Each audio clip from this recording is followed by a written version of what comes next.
এখন আমি যে ভিডিওটা দিচ্ছি এটা হচ্ছে সূরা 4 পারা 5 আন-নিসাতে।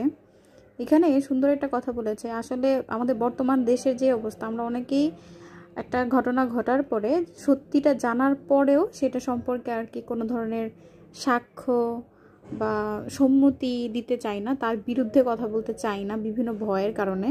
তো এখানে আল্লাহ তাআলা কি বলেছেন? এখানে আল্লাহ তাআলা বলেছেন, হে যারা ঈমান এনেছো, তোমরা আল্লাহর সাক্ষী হিসাবে ন্যায় বিচারে দৃঢ় প্রতিষ্ঠিত থাকবে, যদিও তোমরা তোমাদের নিজেদের এবং অথবা পিতামাতা এবং আত্মীয় স্বজনের বিরুদ্ধে হও।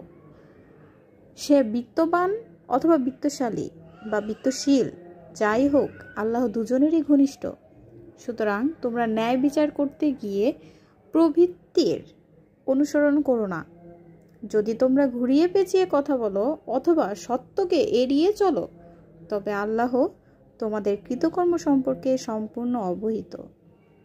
এটা কিন্তু একদম ডিরেক্ট করে একটা ওয়ার্নিং দেওয়া যে এই যে আমাদের দেখুন দেশে যেরকম কত ধরনের ঘটনা ঘটছে, রিসেন্ট যেসব মানে দেশ অবস্থা খুবই খারাপ।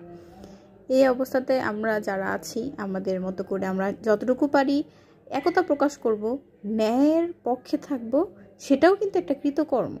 এবং আল্লাহ কিন্তু কৃতকর্ম সম্পর্কে প্রত্যেকটা আয়াতে বলে দিয়েছেন যে উনি কিন্তু কৃতকর্ম সম্পর্কে জানেন, সব জানেন। এখন আমি যদি একটা ভালো কাজের মধ্যে যদি একটা সাপোর্টও দিই, আল্লাহ ওইটাকেও কিন্তু করতেছে যে না ঠিক আছে, সে এইটার সত্যটার পক্ষে। ধন্যবাদ।